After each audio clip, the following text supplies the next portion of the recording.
Queridos amigos, boa noite a todos. Que a paz do Senhor habite os nossos corações. É uma alegria imensa estar aqui com vocês, compartilharmos este reduto de paz, aspirar as vibrações sacrossantas que o alto nos envia. E juntos, meditarmos nas coisas que nos convêm, as coisas do Espírito, porque são verdadeiramente aquelas que nos conferem a paz das coisas eternas. No que pese a extensão e a grandeza do tema, frente às nossas parcas possibilidades, resolvemos enfrentar o desafio e aceitar o convite do nosso querido Ricardo, porque alegra-nos o coração estar com vocês e oferir um pouco deste ambiente tão salutar que vocês aqui desfrutam. Então vamos fazer um pequeno passeio por alguns conceitos, a fim de nos alimentarmos com um pouco de síntese, que a doutrina dos Espíritos nos favorece. Na atualidade, nós vivemos, sobretudo na humanidade ocidental, uma grave facção interna. O homem moderno acha-se dividido entre a ciência e a fé, ou a ciência e a religião. Uma ferida que ele carrega na sua alma, perturbando-lhe sobremodo não só o sossego íntimo, mas a sua caminhada pela trajetória da evolução. Nós costumamos dizer que, na atualidade, para grande parte da nossa população, de segunda a sábado, nós acreditamos estritamente nas verdades científicas. Aos domingos, nós comumente nos tornamos criacionistas e abrimos o coração à fé, porém apenas no estreito reduto dos templos de pedras, porque na segunda retornamos à comodidade das nossas crenças e das nossas formações, esquecendo os conceitos que ventilam a nossa alma no domingo. Não é assim? Embora muitos já nem se importam mais com o domingo, não é? Permanecem vivendo estritamente o ambiente da razão e a crença nas verdades científicas e abandonaram definitivamente o que a fé poderia lhes proporcionar, ou as importantes revelações das religiões de todos os tempos pudessem lhes favorecer. É uma doença. Uma doença que favorece o desenvolvimento de muitas outras, sem que nos demos conta disto.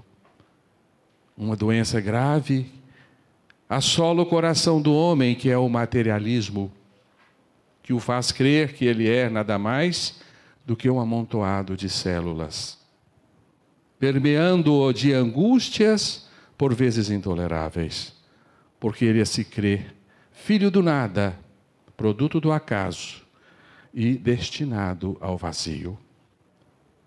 Quer maior angústia do que esta para a alma que ainda não aprendeu ser ele um ser divino e imortal? Então nós vemos aí verdades oferecidas pelas religiões e verdades oferecidas pela ciência. Quem venceu no século que atravessamos? Seguramente a ciência, porque as verdades religiosas se amofinaram com a poeira dos séculos.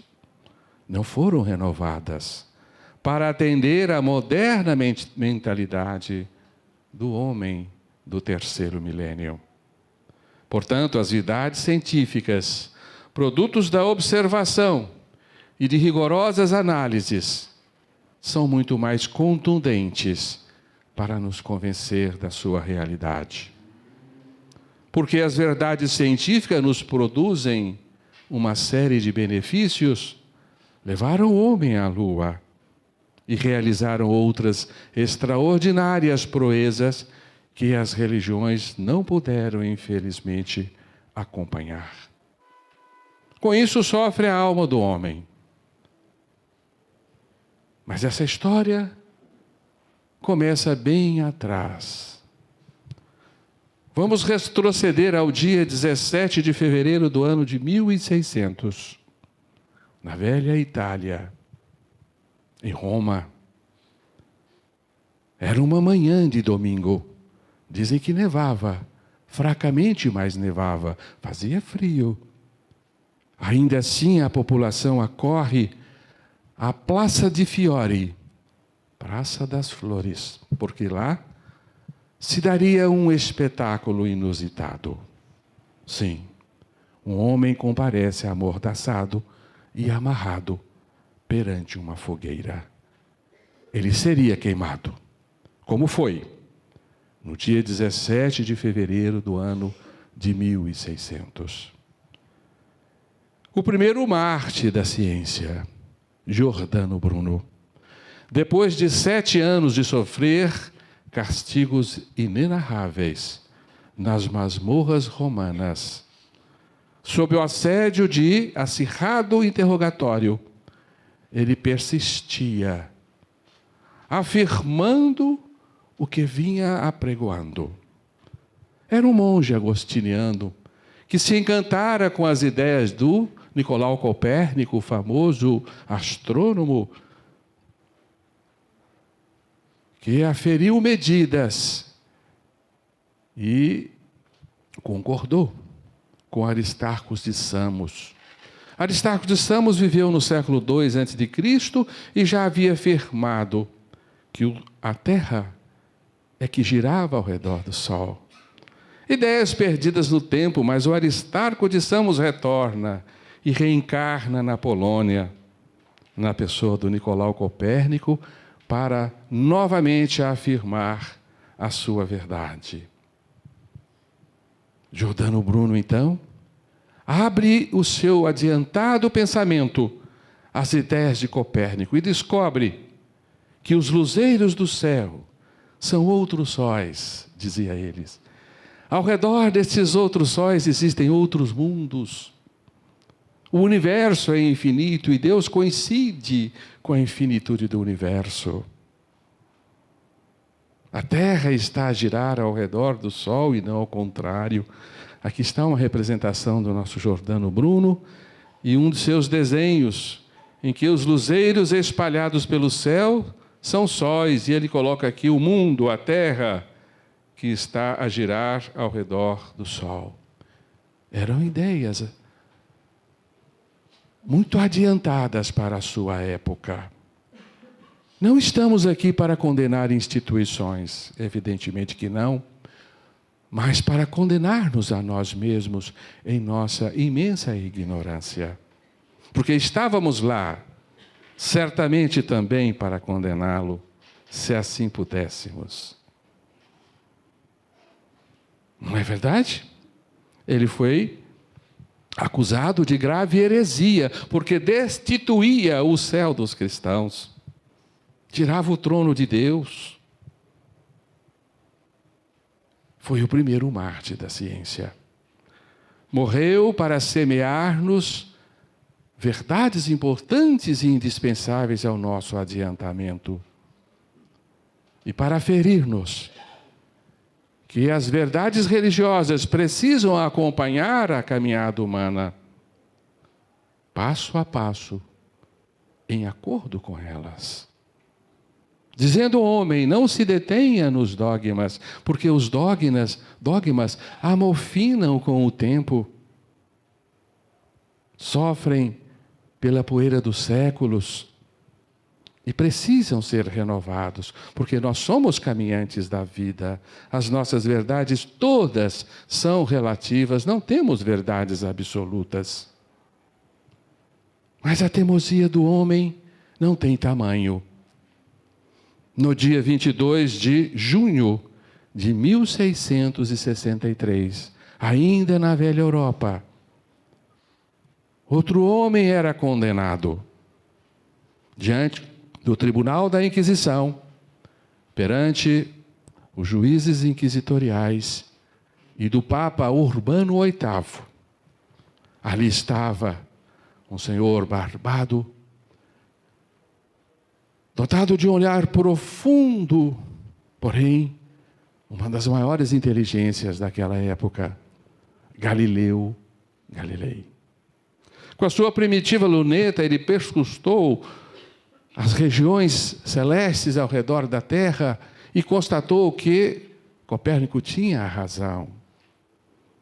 A Terra estava a bailar ao redor do Sol, e não ao contrário.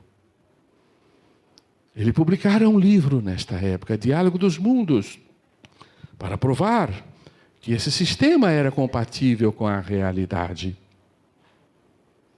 Ele constata a presença de leis no universo e diz assim: Deus escreve o universo com princípios matemáticos. Deus cria com contas, pesos e medidas. Ainda assim, este homem fantástico, o pai da física, contrariava os cânones estabelecidos. E ele sabia que naquele dia, se ele confirmasse o seu pensamento, ele teria o mesmo destino que Giordano Bruno. Então ele nega a pergunta que lhe é dirigida: a Terra está a girar em volta do Sol? Diga-nos, Senhor. Ele responde: não. Contrafeito. E baixinho ele sussurra: Epur se move. No entanto, ela se move. Né? Ficou famoso Epur se move, que somente os mais próximos ouviram, né? Os inquisitores, o Papa Urbano VIII, né? Não ouviram, porque se tivesse ouvido, coitado do Galileu. Né? Ainda assim, ele foi condenado à prisão perpétua e ficou 9 anos detido na torre de uma igreja. Morre em 1642. Porém, as verdades não morrem. Não é verdade? Não é uma realidade? As ideias não podem ser consumidas na fogueira da ignorância humana. Né?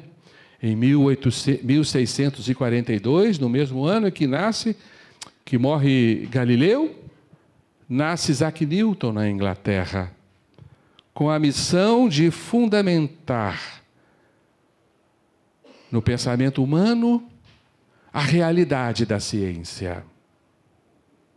Newton estuda as leis celestiais e estabelece a mecânica do universo.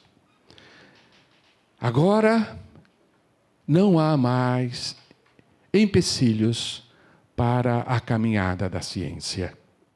A ciência abre as comportas do universo à realidade de outras verdades. A fenomenologia universal será agora pesquisada mediante a análise e a inteligência do homem e o desenvolvimento de novos instrumentos que possam ir além de seus olhos, além do alcance de seu entendimento.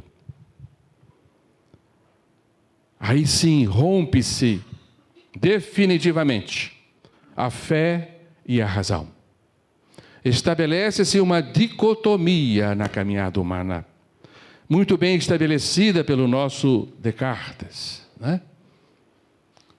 Que cria então o método reducionista, estabelece o dualismo conceitual que vai alimentar o conhecimento humano doravante.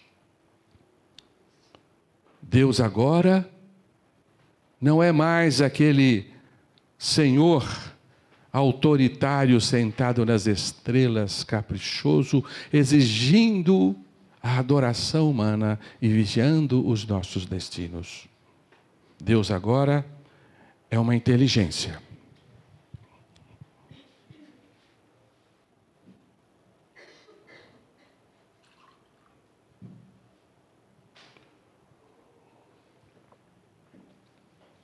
Naturalmente que Isaac Newton não destituiu a posição de Deus como o Senhor criador das leis universais.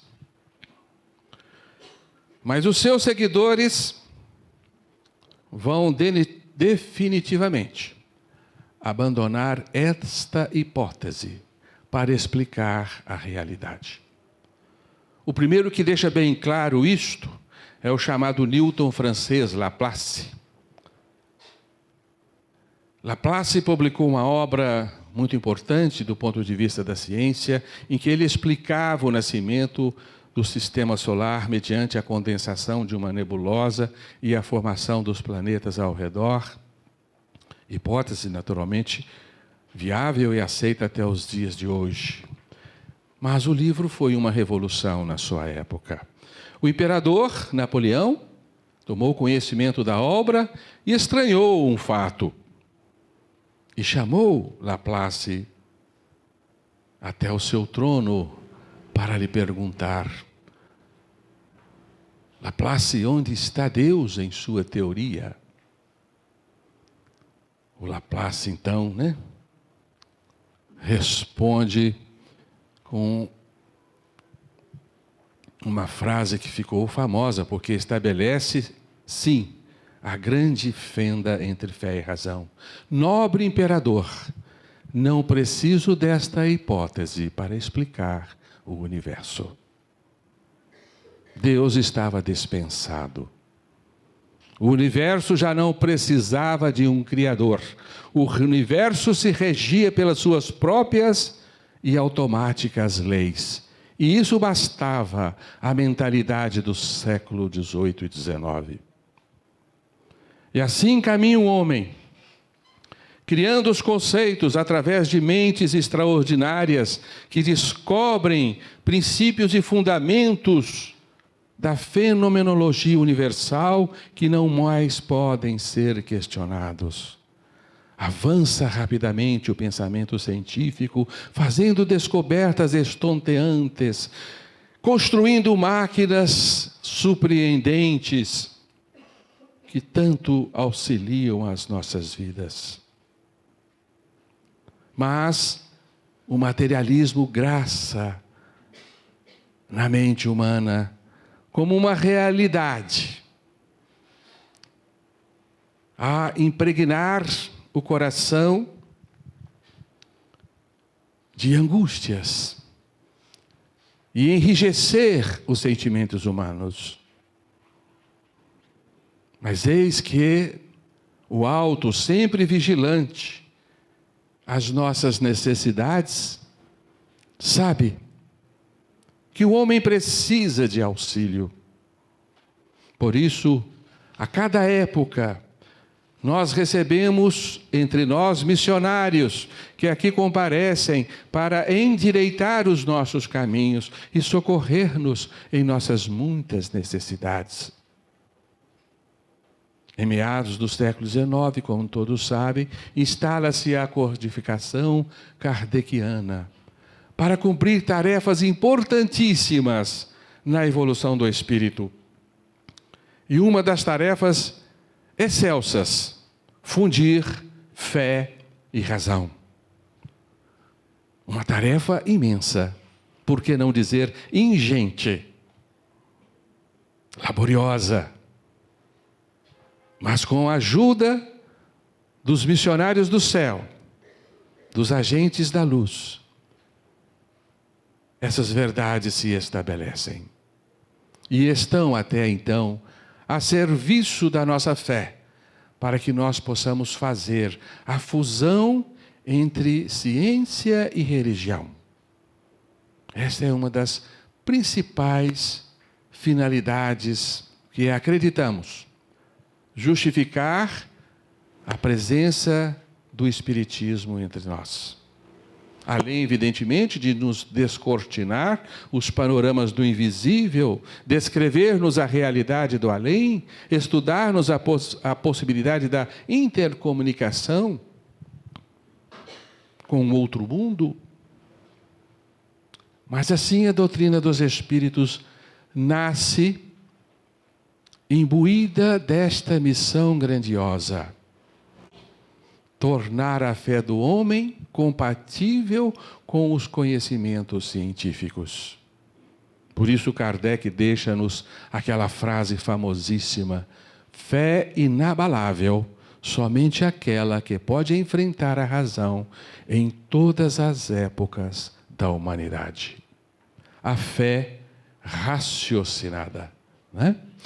E graças a Deus hoje nós temos esta fé ao nosso dispor, porque hoje nós não desmentimos a ciência, pelo contrário, nós abraçamos a ciência. Nós só temos a pretensão de dar um passo mais, porque alimenta-nos conceitos que superam a estreita racionalidade humana.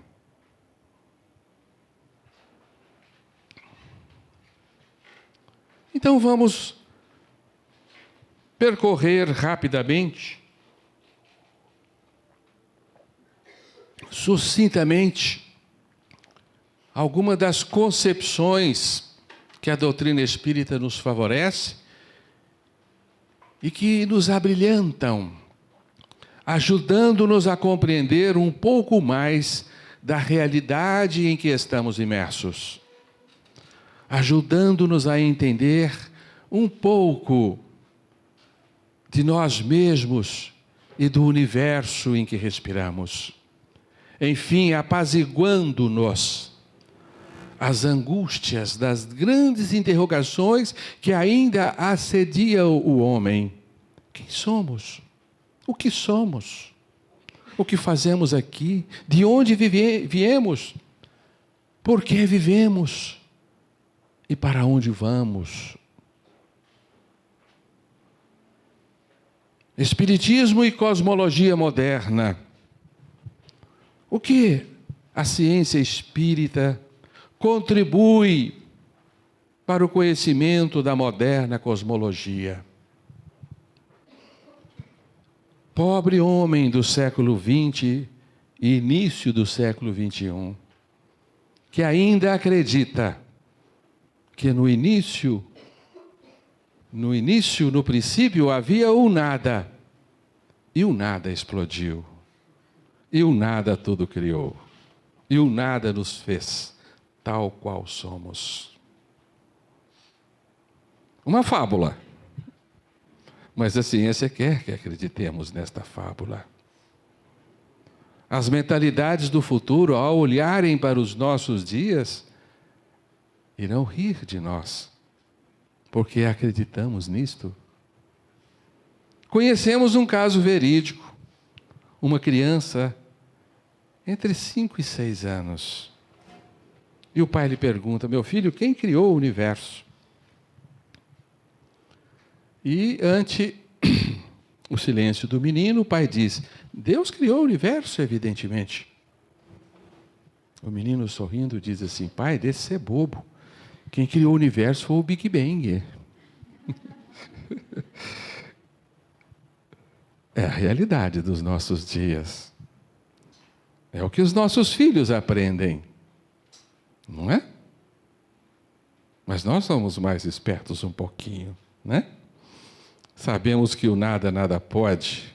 Que o nada não contém sabedoria, nem conhece finalidade. Não pode estabelecer um corpo de leis coerentes que conhecem objetivos a se cumprirem e os cumpre, porque o universo sabia, desde quando nasceu, que nós iríamos nos manifestar nele. O universo tudo fez para que a consciência fosse o seu produto mais precioso, ou seja, o espírito. O Espírito habita o universo. E o universo precisava ser viável a manifestação do Espírito. E assim se fez. Portanto, no princípio era Deus. Deus conhecia as leis e Deus estabeleceu os fundamentos para que o universo surgisse. Então, nós sim acreditamos na teoria do Big Bang. Seguramente a teoria de maior sucesso que o homem já criou até os dias de hoje e que até então ele não pôde desmentir. O universo surgiu de uma grande explosão, de um ponto de densidade infinita e tamanho nulo, há 13 bilhões e 700 milhões de anos atrás.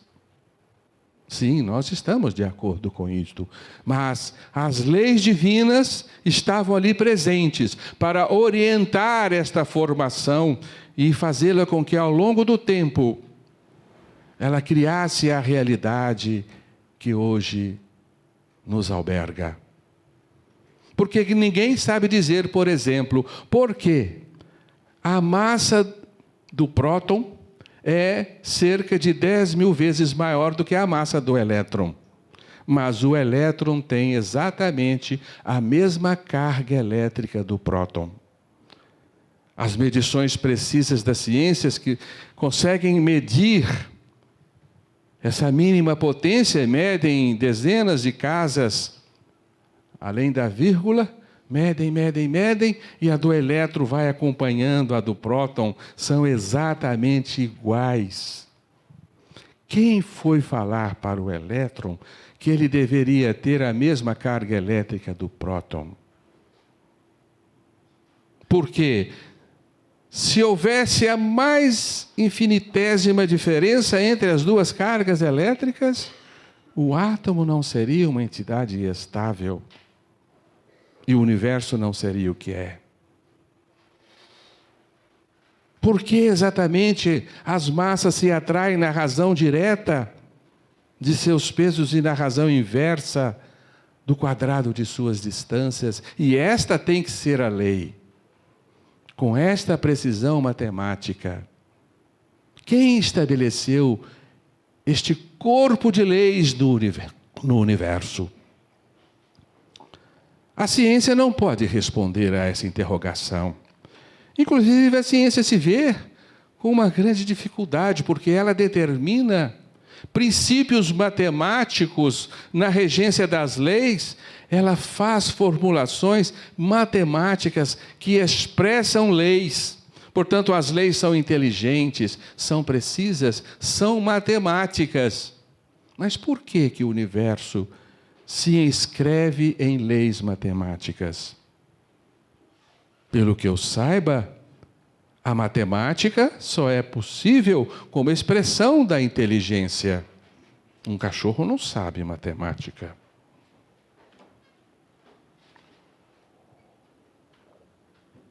Por que o nada saberia?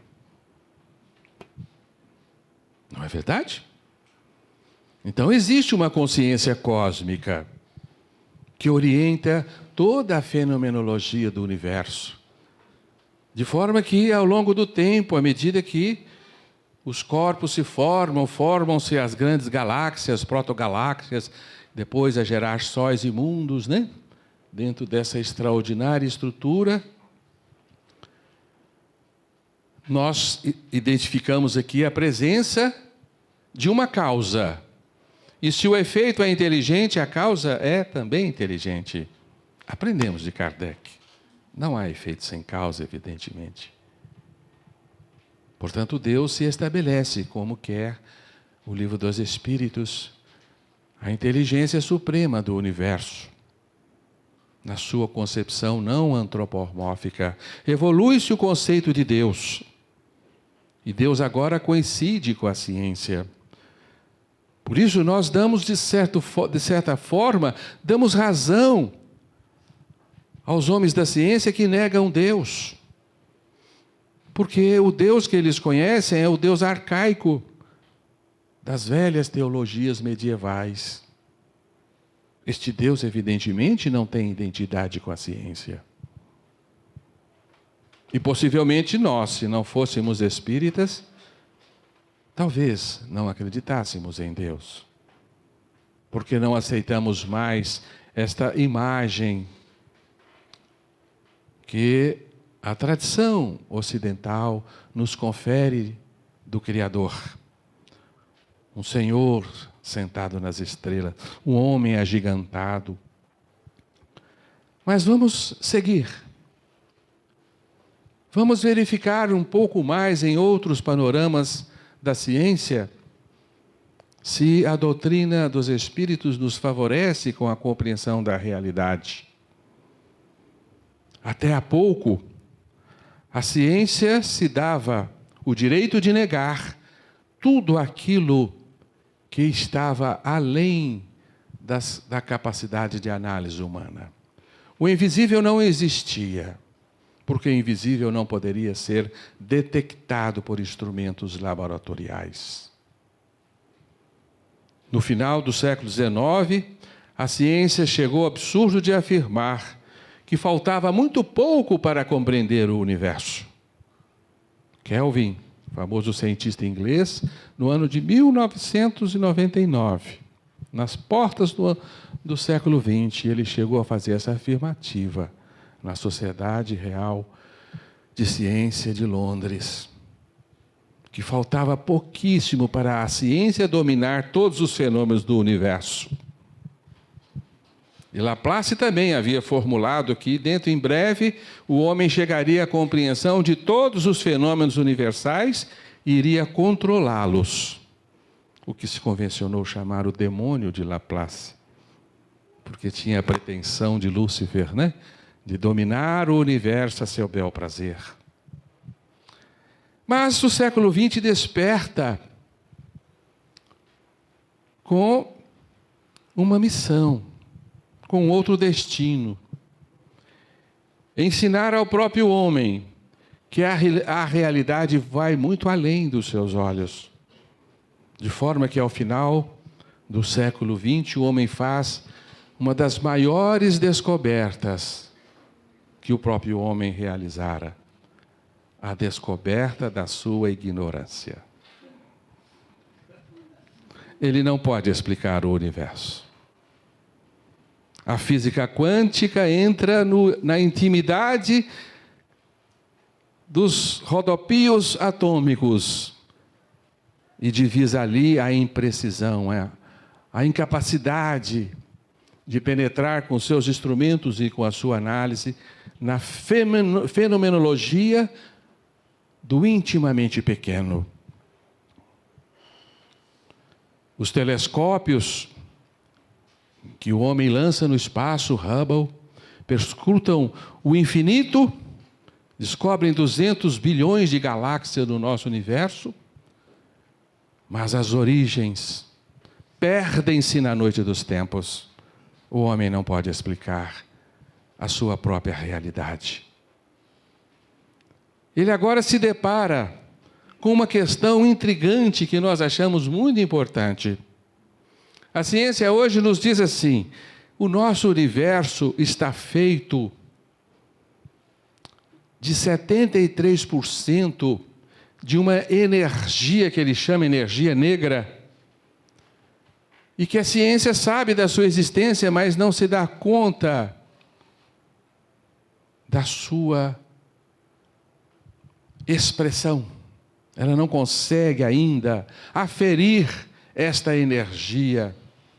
Mas a ciência sabe que ela estufa o universo, enche a realidade. E nós estamos imersos nesta energia. A energia escura, impalpável. Vejam bem, 73% do universo está feito de uma realidade invisível. Cientistas logo vão se recordar dos antigos pensadores e vão chamar isso novamente de potência, quintessência. Lembram-se do éter que havia sido negado pela própria ciência? Pois a doutrina já falava de um fluido cósmico universal a preencher o infinito dos espaços. Não será a energia negra dos nossos dias? Bastante provável. Ainda assim, a ciência, na sua observação criteriosa, descobre que no universo existe uma matéria impalpável, chamada matéria escura, que representa 23% do universo. Matéria sutil, invisível. Quanto que deu aí, gente? 96%. 93% da realidade que vivemos é imponderável, invisível. Acabou. Temos o aval da ciência para acreditar no invisível, na imponderabilidade, como o sustento da realidade. Pronto. Estamos autorizados pela ciência a acreditar naquilo que não pode ser aferido pelos olhos. Existem realidades ocultas no nosso universo. É a ciência que nos diz. Indo ao encontro de informações cruciais que já haviam sido anunciadas pelo pensamento religioso ao longo do tempo e devidamente corroborado pelo pensamento espírita. O que sobrou, gente, para a realidade palpável do universo? 4%. Estão acompanhando a matemática aí, né? 4%. 4% é o palpável. Ainda assim, olha só, 3,6% da matéria palpável do universo constitui-se de gases interestelares e intergalácticos, a razão de um próton ou um elétron por metro cúbico de espaço. Uma matéria rarefeita nos espaços. Uma matéria sutil. Portanto, sobrou para compor os nossos corpos, os mundos, os sóis, as galáxias, sobrou o quê? 0,4%. O universo se diluiu numa gigantesca imponderabilidade. Isso é muito importante, gente. Bastante importante. Tá? Porque é, como disse, né, e repito, o aval da ciência ao invisível. Aqui nós temos um átomo. O átomo é um retrato do universo. O átomo está feito assim, de 0,4% de matéria que pesa. 99,6% do que compõe-se o átomo é invisível. Nós penetramos no mundo invisível. Aqui está. Somos capazes de observar apenas 4% do que deve existir, né? O restante está em matéria escura e energia escura ou energia negra, né? Então o homem, com a sua inteligência, penetra na intimidade da matéria. O que é a matéria? E hoje o homem também, estonteante, descobre: não se pode explicar o que é a matéria. Consegue-se conhecer como a matéria se estrutura a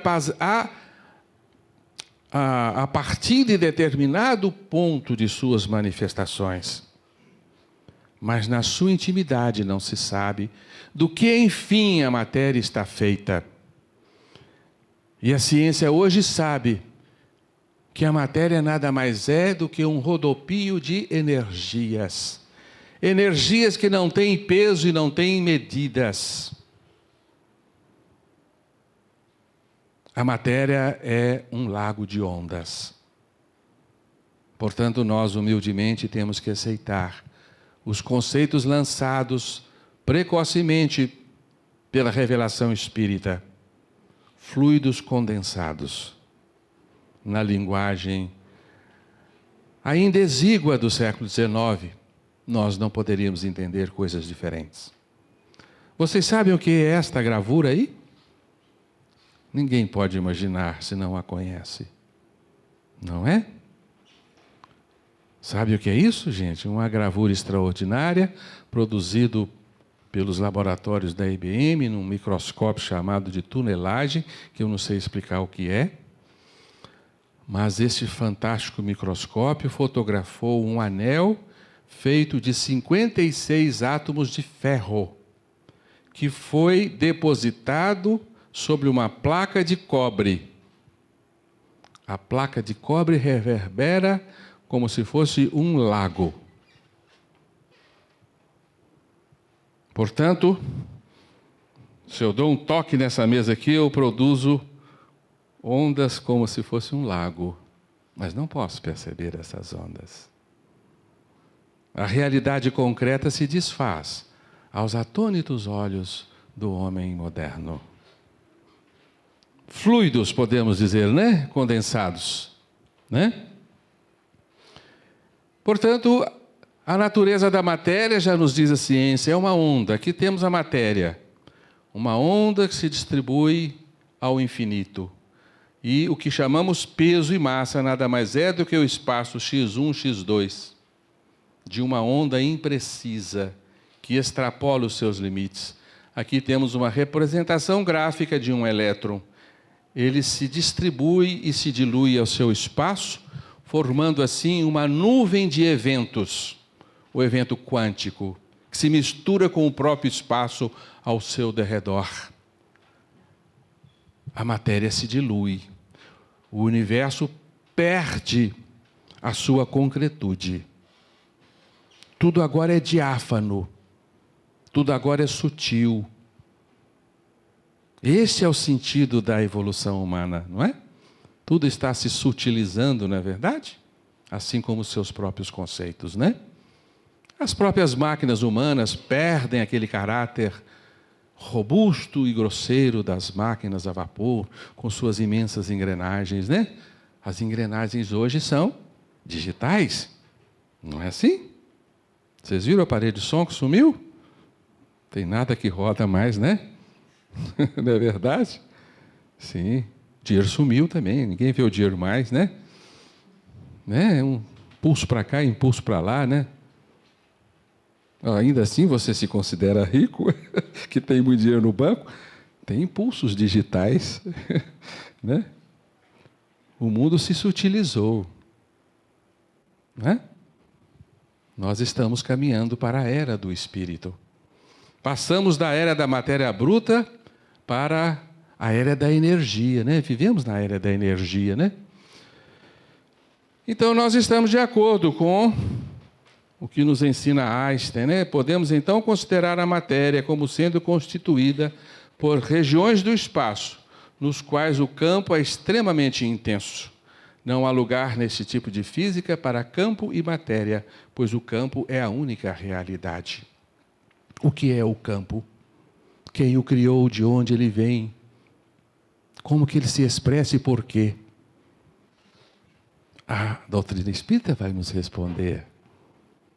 Emanação da substância divina, não há outra resposta. Embora não compreendamos o que seja a substância divina em sua essência, mas é o substrato de tudo que existe. Aqui nós temos uma evolução do pensamento humano, favorecido pela ciência, de unicidade. Porque antes o homem acreditava que existia energia e matéria como coisas independentes. Agora não, matéria e energia é uma coisa só. A realidade é a expressão de uma coisa só. Falta pouco para o homem chegar no que a ciência hoje chama de monismo quântico. Compreender que a consciência está inserida na realidade porque é de mesma natureza da realidade. Porque tudo provém de uma realidade única que é a realidade divina. Portanto, o universo está feito de consciência, energia e matéria como expressão de uma coisa só, substrato divino. É por isso que nós temos conceitos estonteantes como aquele de Capra, né? Aquele Capra que vocês conhecem, né? A matéria é uma dança, mas não existem os dançarinos. Se a dança se deter, não tem ninguém dançando. É estonteante isso para nós, né? Então existe um movimento. E o movimento constrói a realidade. Mas não há um substrato físico se movimentando. Nada mais há do que o próprio movimento. Pelo adiantar da hora, nós vamos saltar alguns dispositivos. Então, nós hoje estamos entendendo que a matéria é uma construção mental. É uma dedução que a ciência espírita nos leva a deduzir, né? Toda a matéria é energia tornada visível. E toda energia, originariamente, é força divina de que nos apropriamos para interpor os nossos propósitos aos propósitos do Criador. André Luiz. Aferindo-nos o conceito da física quântica, de que matéria é energia coagulada. Tudo é espírito no santuário da natureza. Uma frase extraordinária de André Luiz, que nos dá o sentido de unicidade à criação. Tudo advém do pensamento. Tudo é expressão de ideias que se materializam ao nosso derredor, que fluem de nós mesmos, fluem das consciências que compartilham conosco a vida e fluem das inteligências superiores que nos orientam e orientam a construção da realidade. Dos fluidos que nos integram o clima de manifestação, todos eles são de origem mental. Ora, se os fluidos advêm são de origem mental e a matéria são fluidos condensados, a própria matéria é de origem mental. E aí temos no livro Emmanuel, capítulo 33, é lícito considerar-se espírito e matéria como estados diversos de uma essência imutável, chegando-se dessa forma a estabelecer a unidade substancial do universo. Essa é uma verdade profunda que a ciência ainda não se deu conta e está caminhando a passos rápidos para demonstrá-la ao homem. Esse significado da unicidade da criação e da origem de tudo que existe, porque tudo advém da mente divina, tudo é expressão do austro divino, como diz André Luiz. E aqui, Emmanuel está então demonstrando-nos que todos os substratos do universo estão consubstanciados na unidade. E a unidade é o fundamento da realidade. A ciência terrena, no estudo das vibrações, chegará a conceber a unidade de todas as forças físicas e psíquicas do universo. Grande teoria unificada, né? Já ouviram falar da Gucci?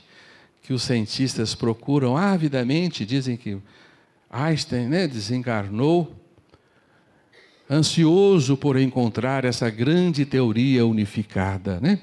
Uma teoria que há de unificar todas as forças fundamentais do universo, as 4 forças fundamentais, né? Mas nós vamos além, o que o Emmanuel está nos dizendo aí, que a grande teoria unificada só encontrará sua expressão real quando ela incorporar em suas fórmulas um elemento indispensável, o elemento mais importante do universo, a consciência, o espírito. Por isso nos reafirma Emmanuel na mesma obra, né? A ciência infatigável procura agora a matéria padrão, a força origem, o elemento último, o elemento fundamental. Simplificadora, da qual crê emanar em todos os compostos, e é nesse estudo proveitoso que ela própria, afirmando-se ateia, descrente, caminha para o conhecimento de Deus. A ciência perdeu a capacidade de proferir nomes sagrados. A ciência hoje não sabe mais pronunciar o nome de Deus, nem tampouco a palavra alma e espírito, que trazem conotações profundamente religiosas.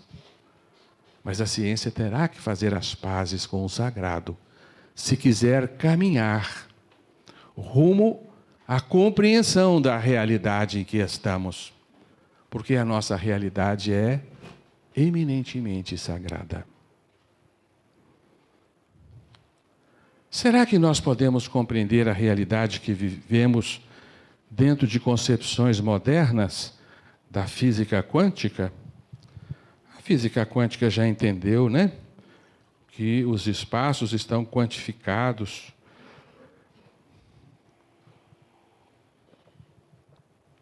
Ou seja, há estabelecimento de níveis padronizados de energias, né? Por onde os fenômenos atômicos saltam, não é isso? É bem provável que esse desenho do microcosmo, o microcosmo então feito em camadas sucessivas que se superpõem, né? Camadas de expressões de energias quânticas, né? É provável que o macrocosmo também se desenhe nessas camadas, né? E quem sabe chegaremos um dia que haveremos de compreender que o universo se distribui em camadas, como se ele se manifestasse numa progressiva densidade quântica, né? Dos planos mais densos aos mais diáfanos. Quem sabe aqui nós não teremos aqui o mundo espiritual nas suas esferas que se interpenetram, né? Esferas, então, que vão se distribuindo em níveis quânticos cada vez mais sutis, né? Até chegarmos no plano divino, que aqui estamos chamando de contínuo, né? Porque já não é mais quantificado, né? E hoje a ciência estuda a possibilidade da existência de realidades ocultas. E quem sabe uma das possibilidades interessantes, né? Nós ficamos elucubrando aí, será que a ciência vai descobrir o espírito? E sabemos que sim, está prometido pelas revelações. No século 21, a ciência vai descobrir o espírito. Tenhamos paciência, né? Não sei se será ainda no decurso da nossa existência, mas neste século, né? Quem sabe os que estão nascendo agora vão ver, né? Nós vamos estar lá no mundo espiritual, vamos ver de qualquer jeito, né? A ciência hoje se debate com uma partícula intrigante, né? O bóson de Higgs, famoso, né? Que vocês já ouviram falar aí, né? O bóson de Higgs é uma partícula interessante que ela confere massa às outras partículas, né? E se o bóson de Higgs variar os seus valores, varia a massa de manifestação das partículas atômicas. A massa do elétron, do próton, do nêutron vão modificar se o campo de Higgs mudar o seu valor. E essas outras partículas que se manifestam em outros possíveis valores para o bóson de Higgs são invisíveis. São inacessíveis a nós. Pronto, abrimos o campo para a existência de outros universos imersos na nossa realidade, né? Se entremeiam à nossa realidade. O mundo espiritual nada mais é do que uma expressão de partículas atômicas subordinadas a outros valores do bóson de Higgs. Isso não é interessante? É, porque lá o mundo é atômico também, André Luiz nos diz, né? O mundo espiritual, além da morte, está estruturado numa base atômica. Isso está afirmado em diversas obras espíritas, inclusive, né? Talvez a primeira a manifestar essa verdade foi Evolução em Dois Mundos. André Luiz nos diz, né, que a mesma tabela periódica que existe aqui no mundo, existe lá. Tabela periódica é onde nós reunimos os elementos conhecidos, né, do hidrogênio ao urano e aos transurânicos, né? Os 98 elementos naturais e os artificiais. Esses mesmos elementos existem no mundo espiritual. O mundo espiritual tem hidrogênio, tem carbono, né? Tem oxigênio, etc. Todos os elementos conhecidos. Só que eles se expressam numa outra vibração, né? Que chamamos matéria extrafísica. Portanto, nós possivelmente caminharemos por aí, sabe? Nas nossas descobertas, né? E, mediante essas descobertas da física, da cosmologia, nós podemos aferir um novo conceito de homem, que há de coincidir com o que aprendemos da nossa doutrina. Não somos um amontoado de carne e ossos. Somos mais do que isso. Somos feitos de imortalidade, não é verdade? Que notícia alvissareira, né? sobreviveremos ao transe do túmulo. Querem maior, mais grandiosa notícia do que esta, para consolo do homem? A certeza de que ele supera as barreiras da morte. É por isso que a doutrina merece, de fato, o título de Consolador. O homem, então, é a expressão de energias sutis, aninhadas sob o campo de expressão de uma consciência, que é o espírito. E essa consciência e esse campo de energias estrutura o corpo físico, o organiza e o mantém. Que conceito extraordinário este, que confere-nos lógica à organização humana. Entendemos porque a anatomia se repete sempre igual em todos os seres. Há um modelo pré-existente, orientando as células físicas que não podem ter inteligências por si sós. Elas não conhecem o formato que devem ter. Elas são orientadas por um campo de expressão. E o ser humano, tal qual a entidade atômica que aqui está, né, com seus níveis quânticos que vão do núcleo atravessando a eletrosfera, né, nas 7 camadas que se distribui a eletrosfera atômica, né? Ora, se a eletrosfera atômica está feita, então, de 7 camadas, podemos chamar as 7 camadas de corpos sutis dos átomos. Não podemos? O átomo se faz de 7 corpos sutis. Quem nos diz isso? A ciência. Ora, nós não somos um amontoado de átomos? Então, nós nos expressamos em 7 camadas sutis também. Ora, não venha nos dizer que isso é fruto de um ocultismo, de um misticismo, não. Uma verdade que pode ser aferida pela ciência, porque coincide com a ciência. Então, aqui está um átomo, que chamamos homem, né? Na sua estrutura se desdobra também em 7 camadas. Portanto, temos todo o direito de, com o aval da ciência, agora darmos razão à doutrina dos Espíritos que nos trouxe um novo conceito de homem. O homem é um ser sutil, é um ser energético, né? É um ser consciente que carrega um espírito eterno e constrói para si corpos e mais corpos ao longo da estrada da vida. Portanto, estamos aqui repetindo, né, a composição do universo, né? E aferindo o homem, que o homem também se insere nessa composição. E podemos afirmar que nós somos feitos de 99,6% de substância invisível. Portanto, vamos procurar todos os fenômenos que se manifestam na entidade humana nesta contraparte substancial do homem. Porque a matéria agora não é nada mais, né? É um mero e mínimo e reduzíssimo campo de efeitos. Vamos procurar as nossas enfermidades nos planos sutis e tentá-las corrigi-las aí, antes que manifestem-se no nosso 0,4%. Né? E não vamos ficar chorando porque o nosso 0,4% está envelhecendo, está enchendo de ruga. Né? É só 0,4%. O que vale isso? Né? Não vamos ficar pesarosos se um dia tivermos que enterrar o 0,4%, né?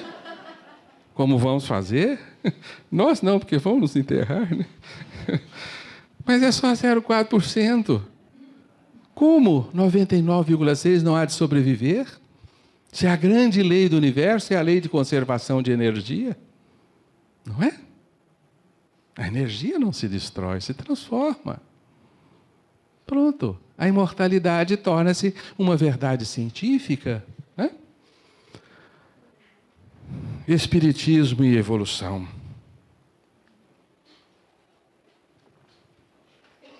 Em 1859, na velha Inglaterra, o jovem cientista e biólogo Charles Darwin, depois de dar a volta ao mundo no seu famoso navio, né, a fragata Beagle, faz observações da vida no planeta em seus mais diversos rincões e chega a uma conclusão estonteante. Existe uma entidade chamada evolução que na Terra produziu a vida e elabora os seres em uma crescente e paulatina organização. Todas as espécies originam-se de outras espécies, motivadas pela necessidade da sobrevivência natural, subordinadas à seleção, à dura seleção das espécies. 1859, Darwin lança o seu livro A Origem das Espécies, um livro que foi um marco também, não só no desenvolvimento da ciência, mas na separação definitiva entre a ciência e a fé. Porque agora a ciência acredita na evolução, enquanto que o pensamento religioso nega a evolução e aferrou-se às concepções criacionistas. Deus criou a vida e os seres tais quais são. Mas os registros fósseis são muito evidentes em nos mostrar aqui a caminhada do homem e também a caminhada dos seres. A vida está subordinada à evolução. Este grande conceito que o século XX irá gritar, irá caracterizar o século XX como o século da evolução. Uma palavra que faz tremer o nosso espírito. Não é verdade? Mas a ciência elevou ao cúmulo o conceito de evolução, porque para a ciência a evolução existe por si só. Ela existe de per si. Ninguém criou a evolução. E hoje nós dizemos assim, a evolução criou isso, a evolução estabeleceu isso, a evolução criou um determinado ser. E nós somos filhos da evolução. Um novo Deus, né? Que surge para as arcaicas concepções materialistas do homem. Uma outra fábula que a ciência nos pede que acreditemos. Nós acreditamos na evolução, a evolução é evidente. Mas a evolução tem uma ideia diretriz. Já pensaram se nós estivéssemos os carros para a nossa análise desde os primeiros dias do século XX? As chimbiquinhas, os calhambeques, né? Até os fordecos, até chegar nos carros dos nossos dias. Vamos colocá-los aí como se fossem os homens aqui, ó, né? Aqui os fordecozinhos lá, os Ford Bigode, né? Os Mercedes-Benz lá de 1900, né? Até a Ferrari dos nossos dias. Há uma evolução, não há? As peças se entenderam, se organizaram, né? Foram se ajeitando, criando um jeito, né? Foram se acomodando e criando carros paulatinamente melhores, que atraíram a atenção, foram comprados, venceram a seleção natural, os outros morreram, é isso? É isso que a ciência quer que nós acreditemos. Né? Que as peças dos seres vivos foram se moldando ao acaso. E a ciência do século, né, deveria ter feito uma estátua à evolução e adorar essa estátua como seu Deus, né?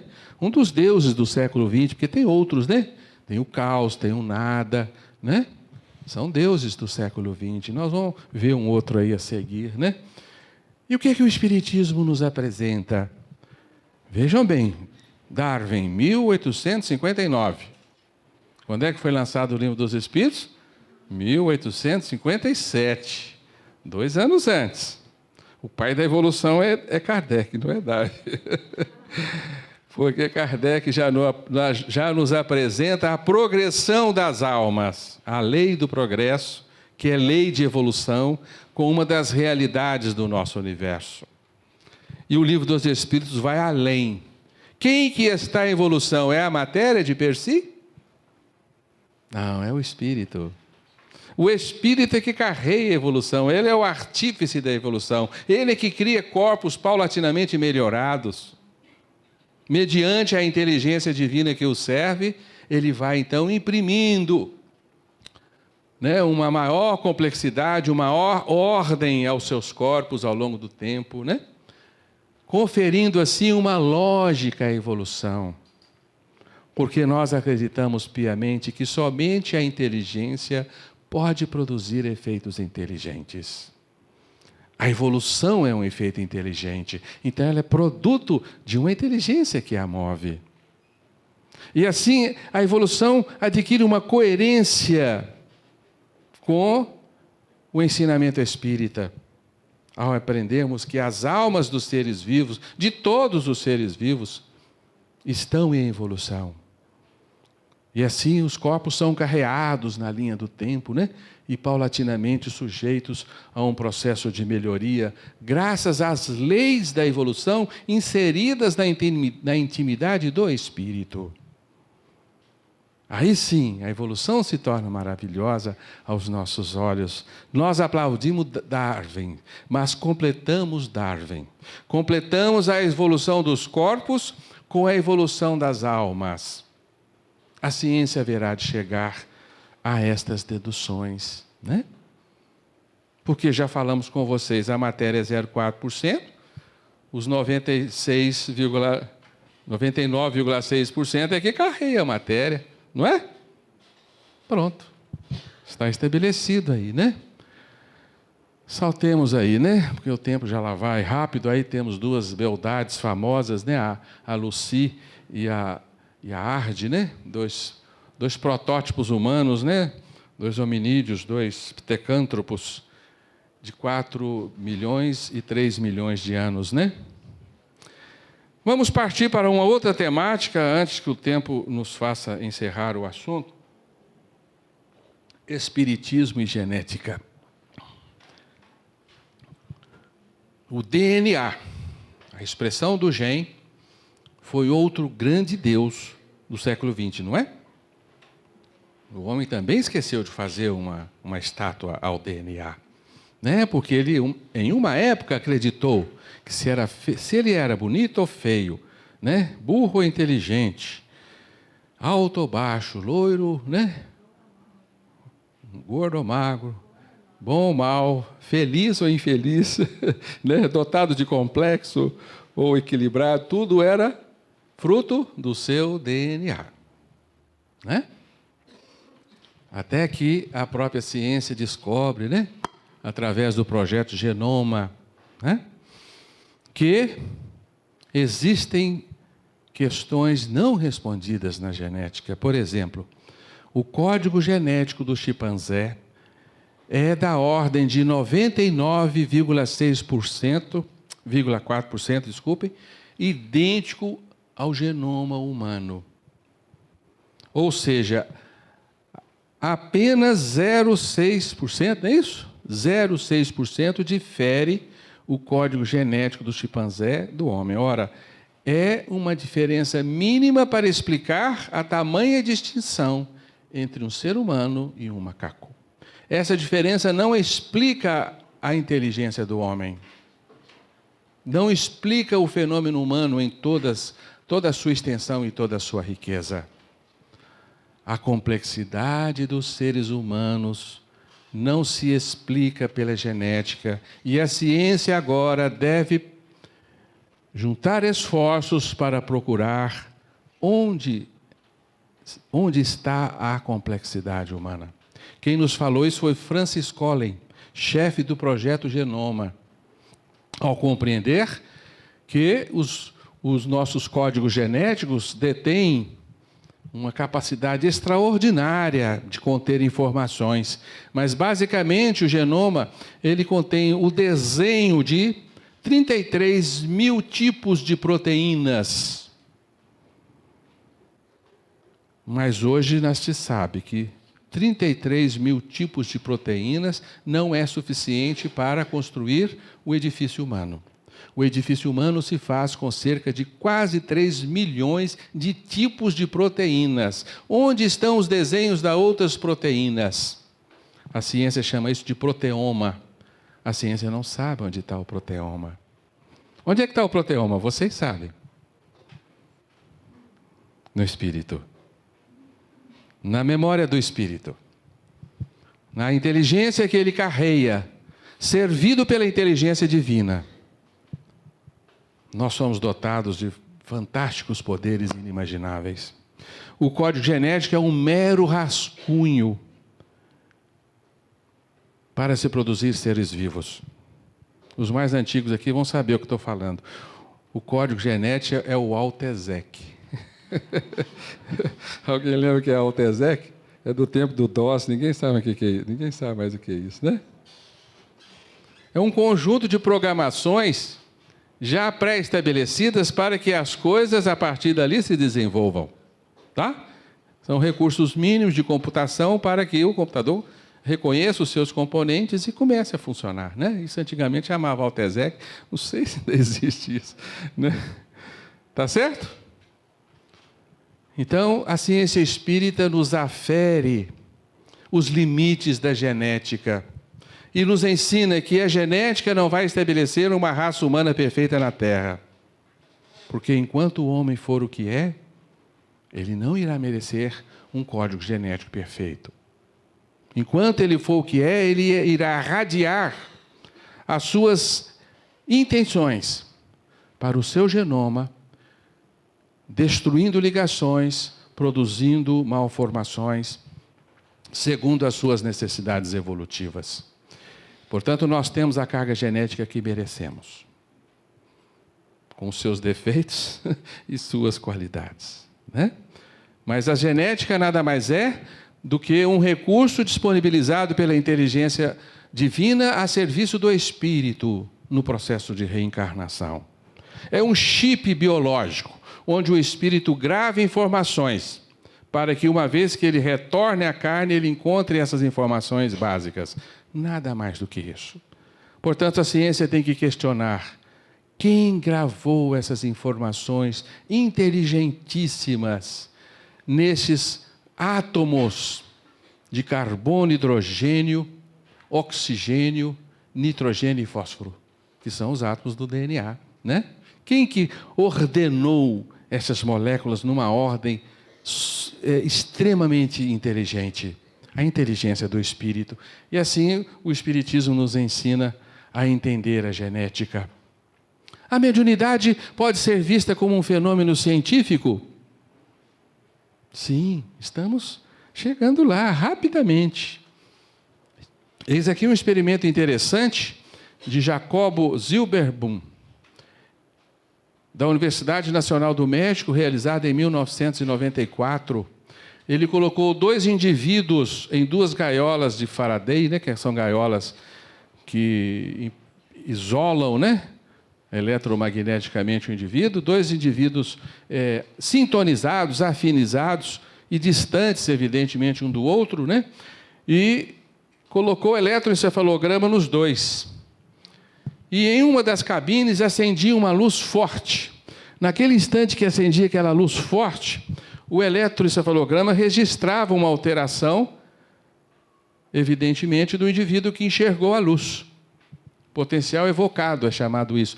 E, curiosamente, o seu companheiro, preso na outra gaiola, o seu eletroencefalograma faz o mesmo registro, como se ele tivesse enxergado a luz também. Os 2 estavam conectados, por conexões não locais, né? Conexões incompreendidas ainda pela ciência, mas isso ficou atestado, ficou provado lá no papel, né? O potencial evocado e o potencial transferido se coincidem, né? E recentemente, em março, nós tivemos, março agora de 2013, tivemos a publicação desse experimento realizado por um neurocientista brasileiro, né, que vocês já viram na televisão, né, o Miguel Nicoleles, na Universidade de Duke, né? Ele conectou 2 ratinhos, um lá nos Estados Unidos, na cidade de Durham, e outro em Natal, né? E ensinou esses 2 ratinhos a apertarem uma alavanca, acende-se uma luz e ele ganha um alimento, né? E colocou esses 2 ratos distantes com conexões, né, com eletrodos ligados no cérebro, de tal forma que o outro ratinho distante obedecia o que o outro ratinho fazia. E o experimento era assim: acendia-se a luz, ao acender-se a luz, ele apertava um dispositivo e ganhava um alimento, né? Então, quando acendia a luz, o ratinho ia lá e apertava para ganhar o alimento. Ele foi treinado nisso. O outro ratinho que estava distante obedecia ao estímulo do outro companheiro dele. A luz não acendia para ele, mas ele sabia que estava na hora de ir lá e apertar a alavanca para receber o seu alimento. A comunicação não depende mais de sons, palavras, imagens ou gestos. Isso foi publicado no Estado de Minas, em 3/3, tá? Está aqui a referência para quem quiser, né? A comunicação não depende mais de sons, palavras ou gestos. É possível passar informações diretamente de um cérebro para outro. Mediunidade, né? Simples assim, por mais fantástica que possa parecer, essa forma de transmissão de dados foi alcançado pelo brasileiro, né, Miguel Nicoleles, e sua equipe, que apresentaram ontem um estudo no qual os sinais cerebrais de um rato foram transmitidos a outro, permitindo que eles realizassem juntos algumas tarefas. Tudo isso com um detalhe particularmente intrigante. O experimento funcionou mesmo quando o animal estava aí no RAM, nos Estados Unidos, e outro em Natal, no Brasil. Abre-se as portas, né? Para nós admitirmos que o ser humano possui um instrumento de emissão e recepção de ondas mentais, que são ondas eletromagnéticas também. Porque se o ratinho pode fazer isso, nós muito mais. Com muito mais razão, né? Tá claro? Então estamos caminhando a passos rápidos, né? Bem, eu gostaria de me deter aqui para explicar melhor esse evento para vocês, mas vocês podem pesquisá-lo, tá? Vamos encerrar as nossas conjecturas, porque o tempo já está, né, quase no final. Recentemente, a ciência está chegando a outras conclusões interessantes sobre o funcionamento do cérebro humano. Aqui vocês têm um desenho intrigante. Parece um novelo de fios coloridos, né, de linhas, mas aqui trata-se de um registro das correntes neuronais que percorrem o nosso cérebro. Essas correntes foram coloridas por computador, mostrando assim o tráfego entre as diversas partes do cérebro, conectados por estímulos que percorrem os axônios dos neurônios, né, aqueles fiapozinhos dos neurônios que ligam uns aos outros. Então, aqui nós temos um conectoma, que está sendo chamado assim, o conjunto de conexões do cérebro humano. A ciência, depois de se cansar de procurar a sede do pensamento, a sede da alma e não encontrar, porque a ciência ainda aferrada ao materialismo, se apega a uma metodologia que chamamos localismo.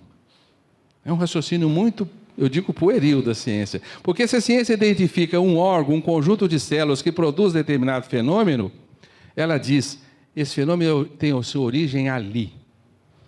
Existem núcleos no cérebro que, se lesados, fazem com que o homem deixe de falar, deixe de escutar, deixe de ouvir. Então a ciência diz assim, o homem fala porque esses núcleos neuronais criam a voz. Mas descobriu-se que não se pode explicar o funcionamento do cérebro pelo localismo, porque o cérebro funciona com uma integração perfeita entre diversas partes. Então hoje a ciência está, evoluindo um pouco o seu localismo, está dizendo assim, o que produz o pensamento humano são as interconexões neuronais, são as conexões que produzem pensamentos. Eu digo, outra fábula, produto da ignorância do homem, não é?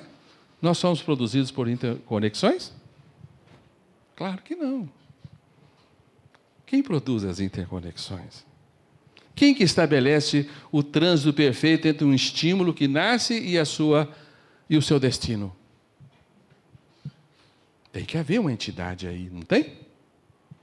Então a ciência ela funciona assim, como se ela não conhecesse um programador. Ela conhece só o computador. De onde vem a imagem? Vem aqui da placa de vídeo, né? É a placa de vídeo que produz a imagem. Não, a placa de vídeo não produz imagem. Reproduz uma imagem inteligente, criada por um ser inteligente que extrapola o computador. Então, o que a ciência hoje está dizendo? Não, a imagem não está bem na placa de vídeo, ela está no trânsito dos impulsos que percorrem o computador. Evidentemente, não vamos encontrar, né, a raiz do ser humano, a fonte da consciência. Não vamos encontrar a sede da mente no nosso cérebro, porque o cérebro é um mero espelho da alma, como nos ensina a doutrina, né? Existe um espírito que vai além do cérebro, e o cérebro é um mero computador que codifica os programas que o espírito gera, cria, segundo as suas necessidades. Aí sim, torna-se coerente, não é? Portanto, o conectoma, embora moderno, né, e prometendo aí revoluções nas concepções humanas, no campo da neurologia, da psiquiatria e até mesmo da psicologia, está fadado também, né, a cair no mesmo engodo do materialismo. Encerramos assim o nosso pequeno passeio pelo desenvolvimento da ciência e tentando demonstrar para vocês que a doutrina dos Espíritos já se antecipou às nossas necessidades e já nos trouxe instruções que nos clareiam os conceitos científicos da atualidade, de tal forma que nós podemos fazer, sim, a fusão entre a fé e a razão. Podemos acreditar em tudo que a ciência nos diz e também em tudo que a fé nos afirma. Porque são as duas grandes asas da angelitude, que há de nos fazer, né, atravessar os abismos que nos apartam de Deus, construindo em nós a perfeição desejável. Mas nós queremos deixar aqui nas nossas últimas palavras um grande alento.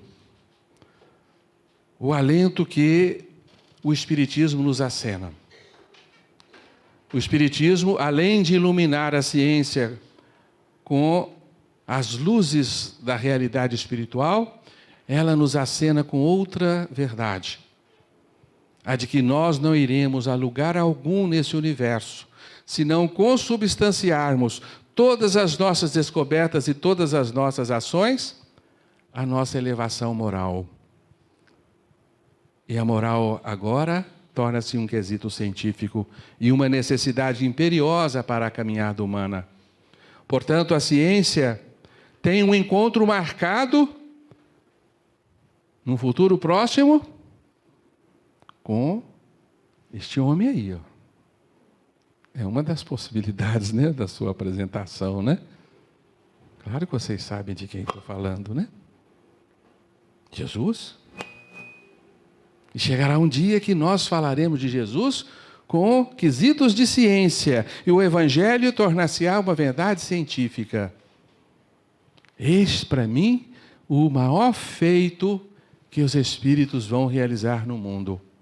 Fazer com que o homem amadurecido do século XXI aprenda as letras do Evangelho. E coloque no seu coração a necessidade de utilizar os conhecimentos da ciência com a imperiosa necessidade do bem. Aí sim a ciência terá dado o seu passo definitivo na fusão entre fé e razão. Aí sim a ciência irá enfim descobrir que mais vale no mundo um ato de amor do que uma descoberta científica. Paz, alegria para todos nós.